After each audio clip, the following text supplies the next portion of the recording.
कर्जे जान ड्रामे की अगली किस्त में आप देखेंगे कि आसिम ने तो शादी ही नहीं की बिस्मा की बेवफाई की वजह से। शायद वो हिम्मत कर लेती तो जिंदगी आज कुछ और होती। खैर ये हकीकत तो सामने आ गई कि बुरहान आसिम का बेटा नहीं।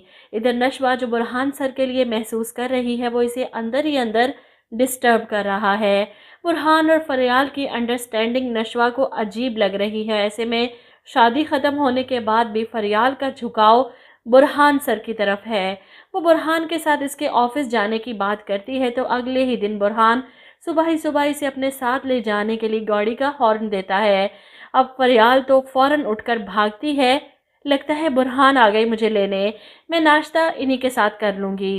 अब नशवा जो अपनी माँ के साथ इन घर वालों के लिए नाश्ता लगाने में मसरूफ़ थी, इसे देखकर बड़ा दुख होता है कि बुरहान सर फरियाल को अपने साथ ले जा सकते हैं लेकिन कभी मुझे नहीं लेकर गए। इसे हैरत होती है कि अभी तो मुलाकात हुई है, इन दोनों की इतनी जल्दी दोस्ती भी हो गई। वो किचन में बैठी जल कुड़ रही है इन दोनों की दोस्ती पर जब बुरहान का फ़ोन आता है इसे कि मिस नशवा आप ऑफिस नहीं पहुंची अभी तक। जिस पर नशवा बहाना करती है कि सर घर में काम काफ़ी थे, मैं थोड़ी देर तक आ जाऊंगी। लेकिन बुरहान इसकी कोई बात नहीं सुनते। मिस नशवा मैं गाड़ी भिजवा रहा हूँ, आप फ़ौरन ऑफिस पहुँचिए। ऐसे में फ़ोन रखने के बाद नशवा को शदीद गुस्सा आता है कि सुबह साथ नहीं ले जा सकते थे। सुबह तो मेरी याद ना आई, फरियाल को लेकर चले गए और अब ऑफिस में कोई काम याद आ गया होगा तो नशवा याद आ गई। खैर दिल की भड़ास बैठी निकाल रही है जब इसकी माँ किचन में आती है और इसे पूछती है क्या बात है, ऐसे क्यों गुस्से से बड़बड़ा रही हो, किसी ने कुछ कहा है। ऐसे में वो अपनी माँ से जिक्र करती है कि बुरहान सर ने ऑफिस बुलाया है और यहाँ तो घर के काम ही ख़त्म नहीं हो रहे। अब अगर दादो या ताया अब्बू से इजाज़त लेने की कोशिश की तो बातें सुनाएंगे इतनी। जिस पर बिस्मा बड़े प्यार से समझाती है कि कोई बात नहीं, मैं सब संभाल लूँगी, तुम जाकर तैयार हो जाओ।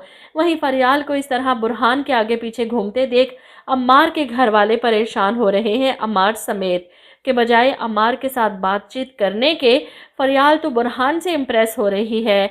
ऐसे में दादी भी फैसला कर लेती हैं कि आज ही कुत्सिया से बात करके फरियाल और अम्मार का रिश्ता तय कर दूंगी। ये तो बुरहान अपने बाप की कॉपी निकला, कोई चांद चढ़ाएगा।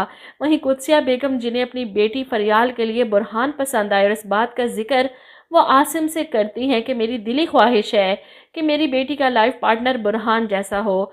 जिस पर आसिम साहब कहते हैं कि वैसे इनकार तो नहीं करेगा वो। एक तरफ फरियाल इस घर में रहते हुए इस घर के दोहरे मयार पर काफ़ी हैरान है। जहाँ से वो आई है वहाँ का मुआशरा अलग है।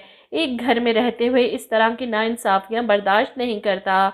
बिस्मा के साथ जो इस घर में हो रहा है, जिस तरह गर्मी में इनके कमरे का पंखा तक ख़राब हो चुका, एसी तो दूर की बात।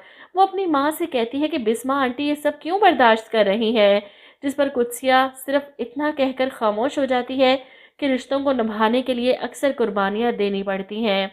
लेकिन फरियाल को तो इनकी बात समझ नहीं आती। जिनके साथ इनका रिश्ता था वो इस दुनिया से चले गए।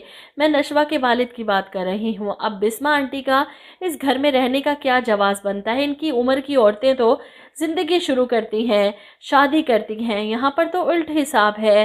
खैर फरियाल बुरहान को पसंद कर रही है, वहीं नशवा भी बुरहान सर में इंटरेस्ट ले रही है। बुरहान नशवा को पसंद करने लगा है, आसिम बिस्मा को पसंद करता है। बिस्मा हर एक से खौफजदा क्योंकि इनके खुद के जेठ की गंदी नज़र बिस्मा पर है, अम्मार की नज़र फरियाल पर और शादी इसकी नशवा से होगी। दादी चाहती हैं कि इनके लाडले पोते अम्मार की शादी फरियाल से हो जाए और फरियाल की माँ चाहती है कि इनकी इकलौती बेटी की शादी बुरहान से हो जाए। ड्रामे में तो पक्की खिचड़ी की देग पक रही है।